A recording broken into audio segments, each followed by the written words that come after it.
Bom dia, pessoal! Tenham todos um bom dia, sejam todos bem-vindos ao meu canal do YouTube. Está no ar para todo o Brasil e para todo o mundo, mais um vídeo no meu canal. E o tema de hoje é a segunda geração dos análises. O objetivo da nossa aula de hoje é identificar as características da segunda fase dos análises e ressaltar a atuação e as concepções de Fernand de Braudel em relação à escola. A segunda geração, a participação de Fernand de Braudel. Após a morte de Marc Bloch, Febvre continuou na direção da revista, que mudou de nome para Annales.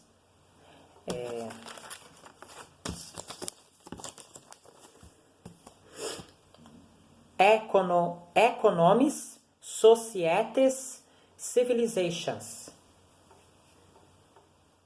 E na École des Hautes Études. Esteve à frente da sexta seção, especializada nas ciências econômicas e sociais até a sua morte, em 1956. A partir desse ano, quem assumiu a direção da seção foi Fernand de Braudel, 1902 a 1985, que se destacou imensamente na segunda geração dos análises. Então, Fernand de Braudel, ele se destacou muito na segunda geração dos análises, tá, pessoal?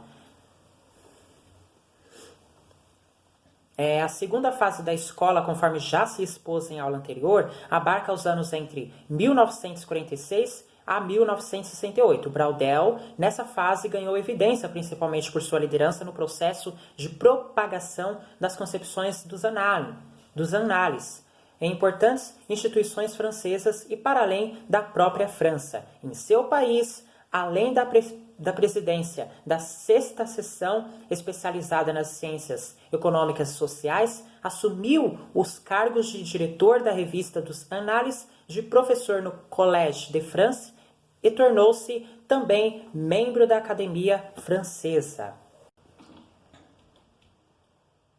A política de expansão das ideias dos análises fora da França ocorreu por meio de sua estada no Brasil, entre 1935 e 1937, quando foi contratado para lecionar, que ele foi professor, né? Ele foi professor na Universidade de São Paulo e também por relacionamentos com pesquisadores estrangeiros, como o projeto de estudos que criou na École des Hautes Études, conforme aponta Kairi Jabinet. Quanto à atuação de Braudel, afirma José Reis, porque Braudel ele também foi um professor de universidade aqui de São Paulo. Quanto à atuação de Braudel, né, José Reis ele vai afirmar para nós que sobre a direção de Braudel, os análises cresceram em quantidade e qualidade, expansão física, institucional, quantitativa. Aumentou sua área de influência mundial pela qualidade superior de seus próprios trabalhos e dos trabalhos dos mestres de seu grupo. Entre seus trabalhos, destaca-se o Mediterrâneo e Felipe II, fruto de sua tese, que teve, segundo Burke, boa parte escrita enquanto esteve preso durante a Segunda Guerra. A importância desse estudo reside no fato de que Braudel avaliou as ações do rei espanhol em função da estrutura na qual governará, ou seja, demonstrou que ela é que determinou os eventos históricos. A estrutura enquanto conceito diz respeito à forma repetitiva, duradoura da vida mesma, um ano após ano.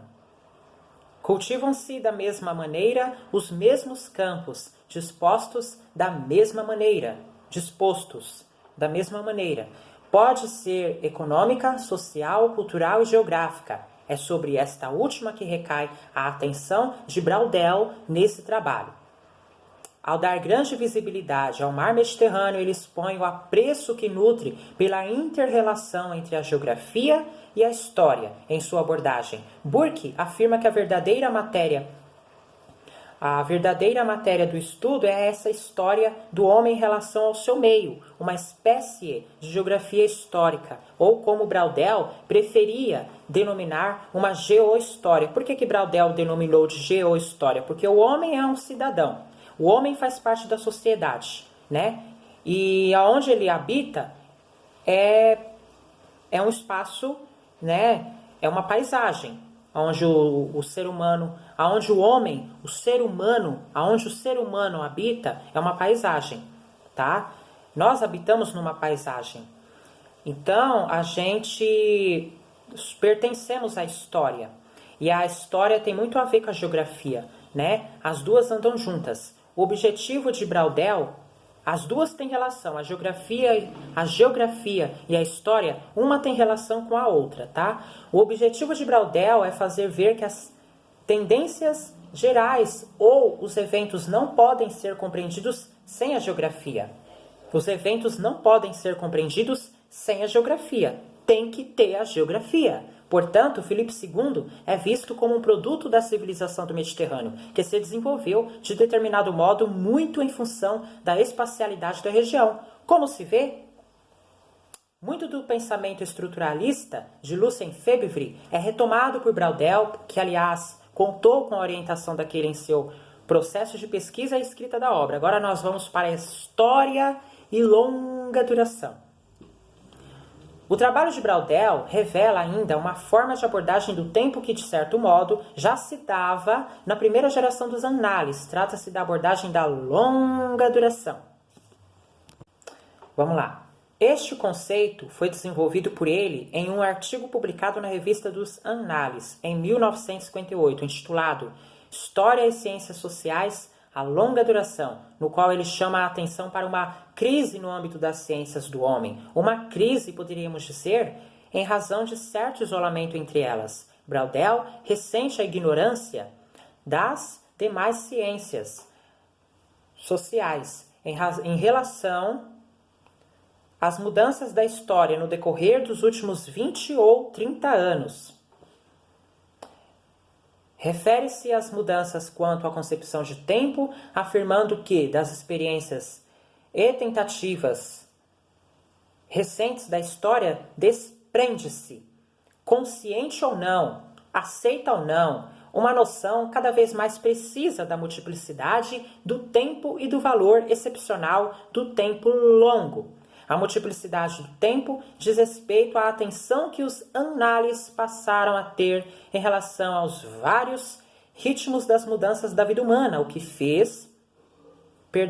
faz discernir entre três modalidades da abordagem. Temos entre elas o tempo curto, o tempo das conjunturas e o tempo de longa duração. O tempo curto se refere aos eventos. É a forma por excelência de abordagem da história tradicional. O tempo conjuntural foi definido como uma nova forma de narrativa histórica que propõe a nossa escolha uma dezena de anos, um quarto de século e, no limite extremo, o meio século do ciclo clássico de Combrecheff. E o tempo de longa ou de longuíssima duração é uma abordagem que atenta para certas estruturas que, por viverem por muito tempo, tornam-se elementos estáveis de uma infinidade de gerações. Atravancam a história, incomodam-na, portanto, comandam-lhe o escoamento. Braudel procura chamar a atenção para a mudança na área da história que implicou em reconhecer que o historiador não tem que se fixar apenas em narrar os acontecimentos excepcionais da história, os fatos, que pode e deve se atentar para uma estrutura de tempo, a fim de explicá-la, inclusive pode observar os fenômenos que se preservam por muito tempo, que se transformam com extrema lentidão.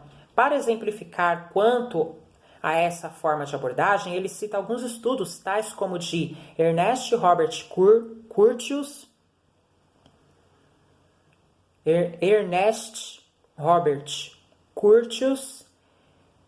que reconhece a permanência de um sistema cultural entre o Baixo Império Romano e os séculos XII e XIV, e a civilização das elites intelectuais viveu dos mesmos temas, das mesmas comparações, dos mesmos lugares comuns e refrões.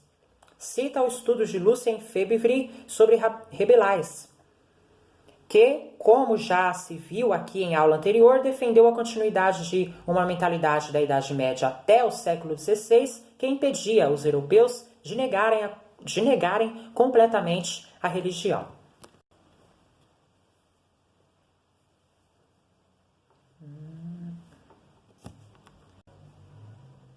Braudel faz alusão, ou seja, ele faz uma menção ainda no trabalho de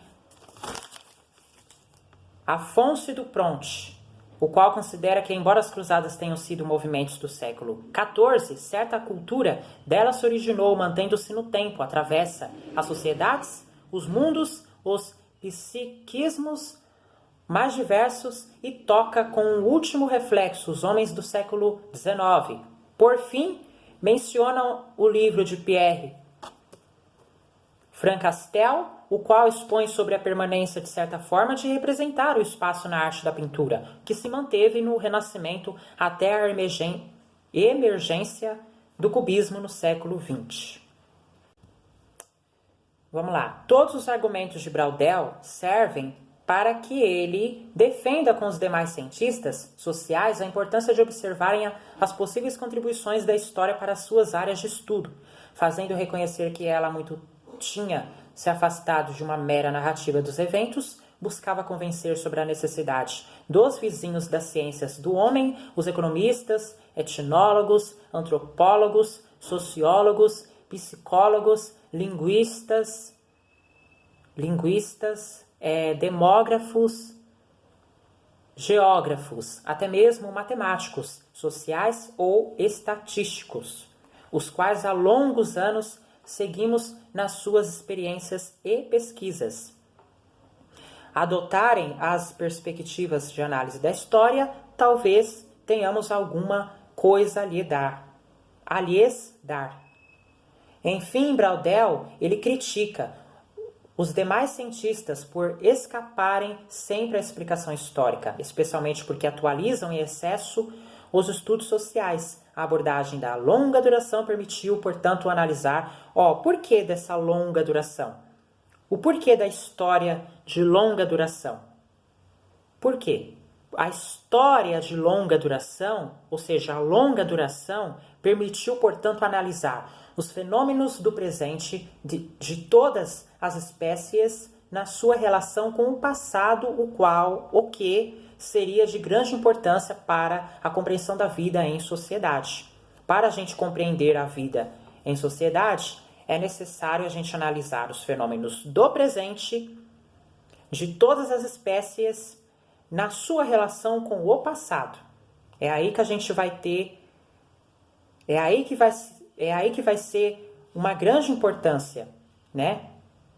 É aí que seria de grande importância a gente compreender a vida em sociedade.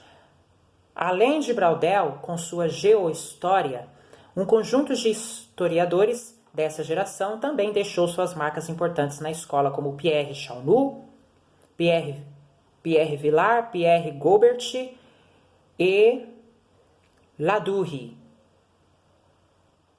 Por exemplo, desenvolveram trabalhos no âmbito da história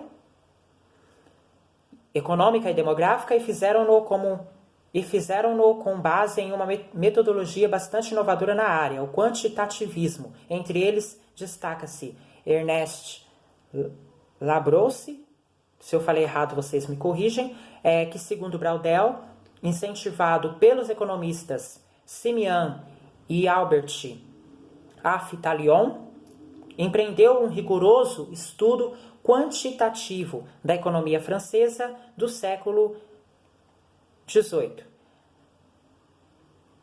Essa metodologia implicava na observação dos fenômenos repetidos em certo período por meio de massas de documentos homogêneos e comparáveis sobre os quais se elaboravam séries que descreviam em gráficos curvas ascendentes, descendentes e oscilações cíclicas.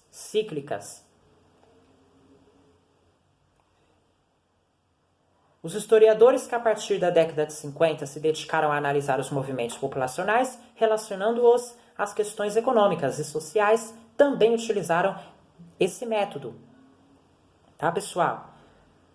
Essa história quantitativa, apesar de seu sucesso no período, passou a ser vista depois com mais cautela, conforme observa José Reis, afirmando que a resistência à quantificação tornou-se mais aguda na terceira geração dos análises. A quantificação será mantida, mas a crença dogmática nela foi superada. É sobre os rumos dessa corrente em sua terceira fase, a qual os estudiosos defendem que se iniciou no final dos anos de 1960, que iremos discutir na próxima aula. Uma coletânea de textos de Braudel e de outros estudiosos permite observar as concepções em questão. Trata-se da obra Braudel, Fernandes, O Espaço e a História no Mediterrâneo, São Paulo Martins Fontes, 1988. Chegamos ao fim da nossa aula. Muito obrigado pela sua audiência, pela sua companhia. Se você não é inscrito ainda no canal, se inscreve no meu canal, ativa o sininho para receber todas as notificações. Já vai deixando seu like de que gostou. E eu desejo a todos um ótimo dia e até a próxima. Tchau, pessoal!